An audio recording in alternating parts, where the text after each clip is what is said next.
Hello. So today I'm going to be talking about Bible prophecy, specifically the prophecy of Tyre. I'm going to be talking about how the prophecy fails and any arguments that people have ever given for it not failing, which there are a lot of them. People say that it's actually fulfilled prophecy.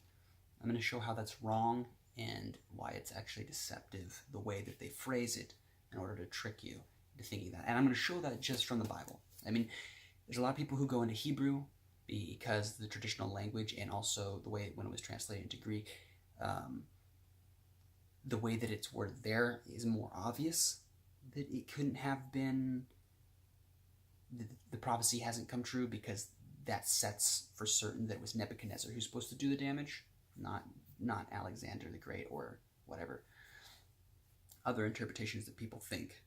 Doesn't matter if Alexander the Great was the one that fulfilled the prophecy. There's things in the prophecy itself that show that even Alexander did not fulfill the prophecy correctly. I'm going to show that. So, that being said, I'm going to actually read the verse first. It is, or I should say, the chapter. It is basically chapter 26 of Ezekiel. I'm going to start on verse 2 because it gets more right into the prophecy. So, Son of man, because Tyre has said against Jerusalem, ah, she is broken. Who is the gateway of the people? Now she is turned over to me. I shall be filled. She is laid waste. Therefore, thus says the Lord, behold, I am against you, O Tyre, and will cause many nations to come up against you, as the sea causes its waves to come up. And they shall destroy the walls of Tyre and break down their towers. I will also scrape her dust from her and make her like the top of a rock. This is important. As the top of the rock. It actually be repeated again before we're over. It shall be a place for spreading of nets in the midst of the sea, for I have spoken, says the Lord God. It shall become plunder for the nations. Also her daughter villages which are in the fields shall be slain by the sword. Then they shall know that I am the Lord. For thus says the Lord God, behold, I will bring against Tyre from the north Nebuchadnezzar, king of Babylon, king of kings, with horses, with chariots, and with horsemen, an army with many people. He will slay with the swords your daughter villages in the fields. He will heap up a siege mound against you, build walls against you, and raise a defense against you. He will direct his battering rams against your walls, and with his axes he will break down your towers. Because of the abundance of his horses, their dust will cover you. Your walls will shaken at the noise of the horsemen, the wagons, and the chariots when he enters your gates, as men enter a city that has been breached. With the hoofs of his horses he will trample all your streets. He will slay your people by the sword, and your strong pillars will fall to the ground. They will plunder your riches and pillage your merchandise. They will break down your walls and destroy your peasants' houses. They will lay your stone, your timber, and your soil in the midst of the water. Now here I'm going to stop really quick and point out a few important things. It says right before this, up in verse 8, he will slay with the sword your daughter villages, the fields. He will heap a siege mound against you and build a wall against you and raise defense against you. He will direct his battering rams against your walls, and your axes will break down tower. Because of the abundance of his horses, their dust. Now notice how it switches to their. It only switches to their here, which is a plural form, when it starts talking about the horses and their actions, the actions of the men. Now, when we get down here to again when it says in verse 12, they will plunder your riches, people try to say that this means Alexander or other nations. I disagree, because just earlier in the verse, up above like I showed you, we have a switch of pronouns to they. And here it says they will plunder your riches and pillage your merchandise. They will break down your walls and destroy your peasant houses, will lay stones in your timber and your soil in the midst of the water. Okay. Now, why do I point that out? Because there was just a switch here earlier talking about they, and it's fairly obvious that this definitely could mean, and seems most likely to mean at first glance, if we were not to try to read anything into it, that this was talking about the men of Nebuchadnezzar, not Nebuchadnezzar himself, just because they're the ones who are doing the actual destroying. I'm going to go on and read a little bit more. I put an end to the sound of your songs, and the sound of your harps shall be heard no more. I will make you like the top of a rock. See, the rock thing again, like I mentioned earlier. You shall be a place for spreading of nets, and you shall never be rebuilt. For I, the Lord, have spoken, says the Lord God. Thus says the Lord God to Tyre, with the coastland, no, not, let's say, will the coastlands not shake at the sound of your fall, when the wounded city cries, when the slaughter is made in the midst of you? Then all the princes of the sea will come down from their thrones, lay aside their robes, and take off their embroidered garments. They will clothe themselves with trembling, and they will sit on the ground, tremble every moment, and be astonished at you. And they will take up lamentation for you, and say to you, how have you perished, O one inhabited by seafaring men, O renowned city, who is strong at sea? She and her inhabitants who caused their terror to be on all their inhabitants.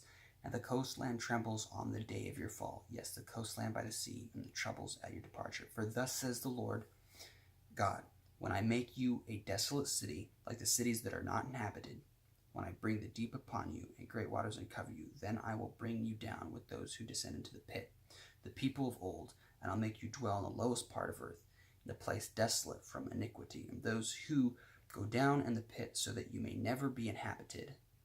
And I shall establish glory in the land of the living. So here is super important. It says, they shall never be inhabited. That's very specific, okay? Never be inhabited.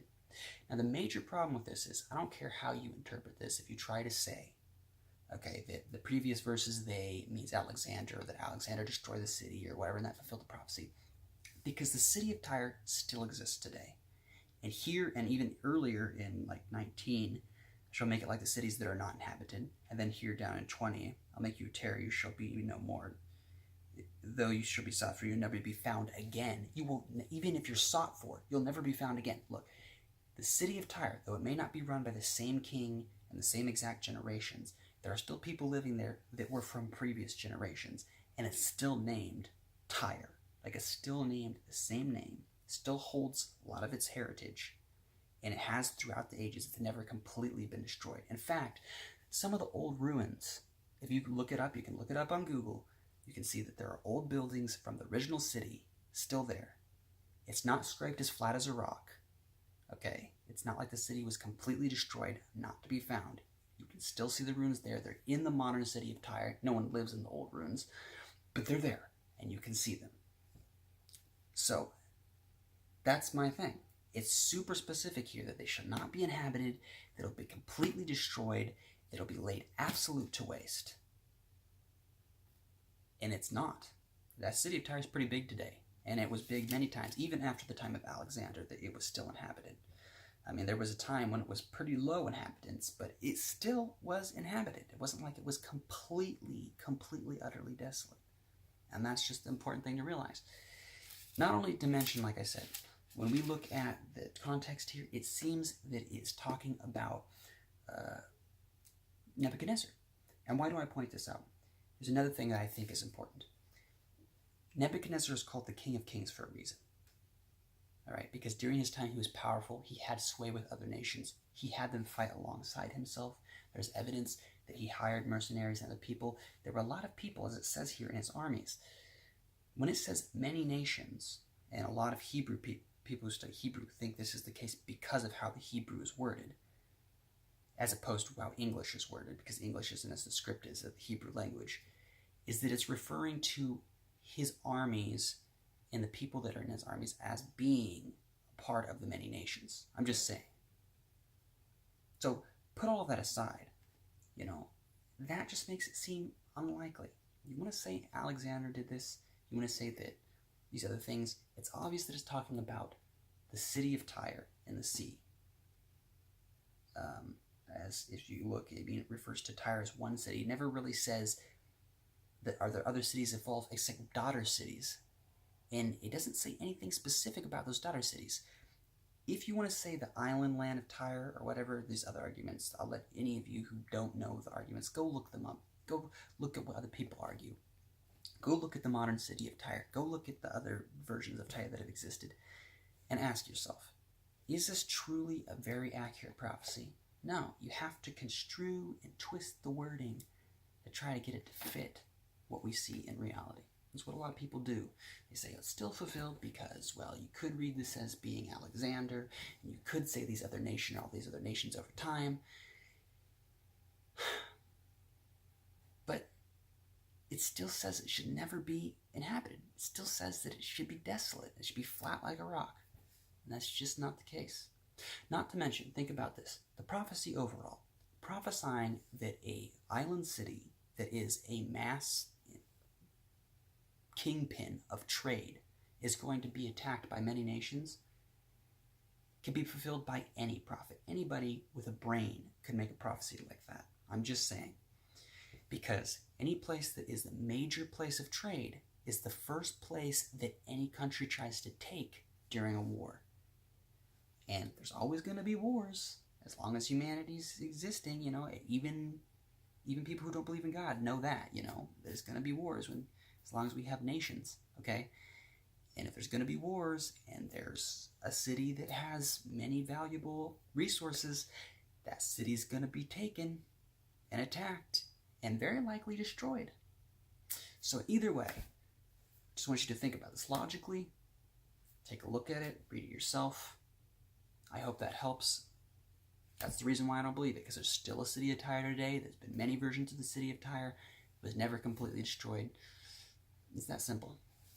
Anyways, thank you very much. Hope you have a good day.